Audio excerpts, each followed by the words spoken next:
Today, we see a landmark in history.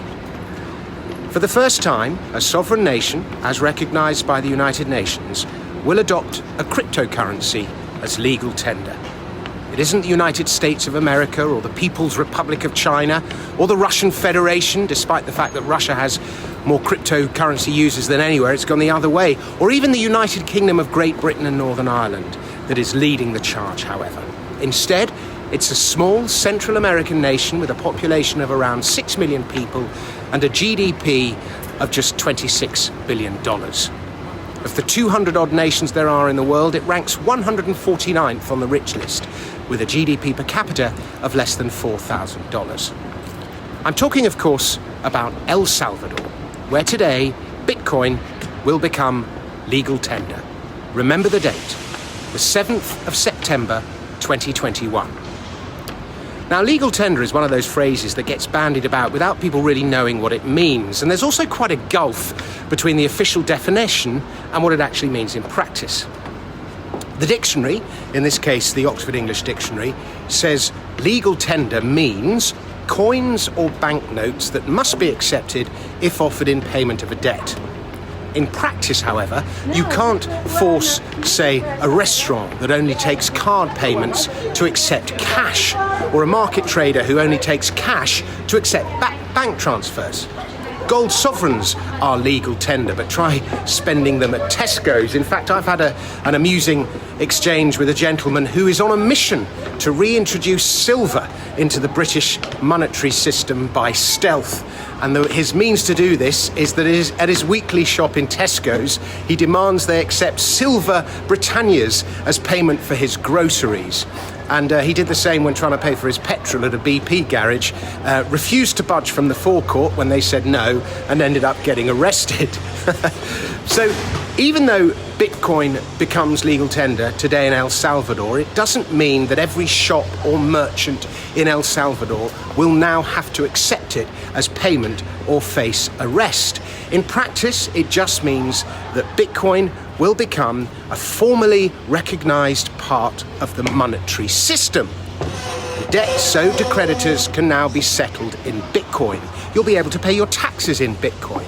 And as legal tender, it also means, significantly I'd say, that Bitcoin gains will not be subject to capital gains tax. And President Nayib Bukele means business. El Salvador bought its first 200 Bitcoins yesterday, he announced on Twitter.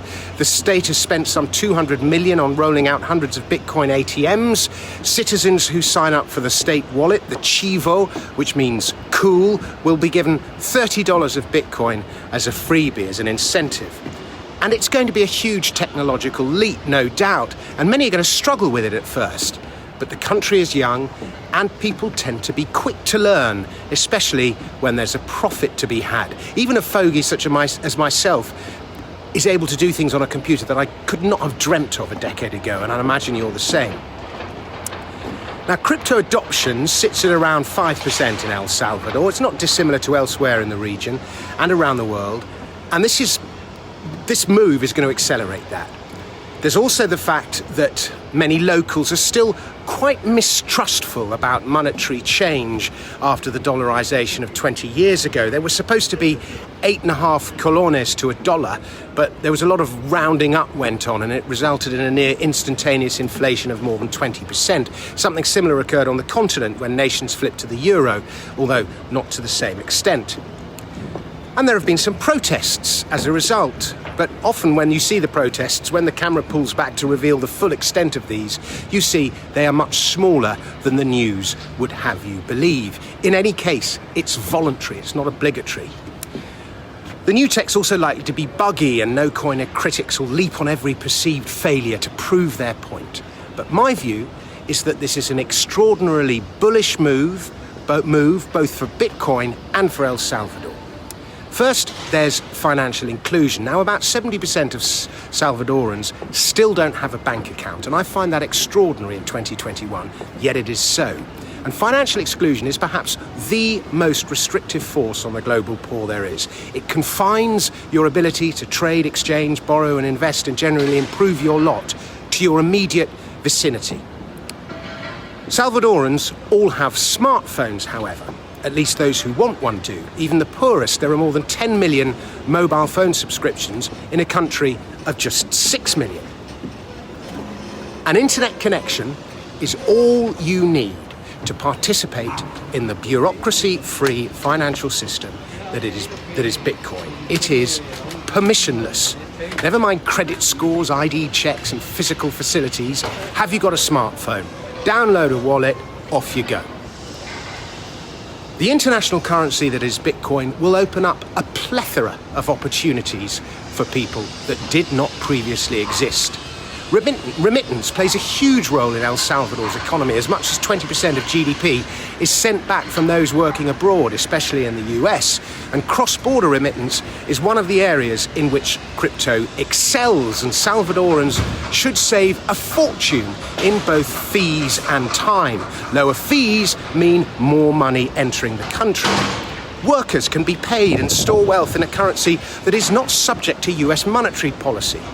And given Bitcoin's limited supply relative to US dollars, the purchasing power of their money will increase over time rather than fall, and that is an extraordinarily powerful force. The move has already brought the country a wave of positive publicity, putting a little-known nation on the international map. And even in these days of restricted movement, visitors, especially from the Bitcoin community, are on the rise. Now, tourism accounts for 11% of El Salvador GDP. That's going to go up. Residency, by the way, will cost you just 3 Bitcoins, which is about $150,000, which is an attractive proposal for many Bitcoiners, especially given the capital gains point. Investment from abroad is going to increase too. Sound money boosts investment. And remember, location does not matter to crypto. It gravitates where legislation is favorable. The extraordinarily fast-growing and wealthy Bitcoin tech sector will invest billions. In fact, it's already started. Moves are being made to develop the country's enormous volcanic geothermal reserves as Bitcoin miners come to the country to exploit this free and almost unlimited renewable energy resource. And as Bitcoin mining finds ways to turn those geothermal resources to electricity, how else will the country benefit from this newfound cheap power? The crypto community specifically is supportive of pro-crypto endeavour. This whole move started as a result of a project in a small beach town with a population of just 3,000 called El Zonte. And Bitcoiners Nicholas Bertie and Michael Peterson persuaded local services from salon treatments to groceries to be paid in Bitcoin. And the project has done so well, it's being replicated at the national level. As well as the technological literacy of the people improving, the move will develop the country's digital economy, which is verging on the non-existent, reducing its dependence on the low-margin textiles industry, which represents as much as 45% of exports, as well as on coffee and sugar. And if Bitcoin goes on another of its runs, what's that going to do for the national finances of El Salvador? So that's El Salvador, but why is this move bullish for Bitcoin? Governments lack imagination. It's a rare leader who shows it. Most of the time they play it safe, they've got the little career risk, and they just copy each other. COVID showed that. Bukele has shown imagination. He's taking risks, and if or when it works for his country and El Salvador becomes the fastest growing economy in Central America, do you think its neighbours won't copy it? Panama's already lining things up. Indeed, much of South and Central America cannot wait to rid itself of dollar dependence. Bitcoin is their escape. This is the beginning of the next chapter of Bitcoin's extraordinary success story. Adoption at the national level.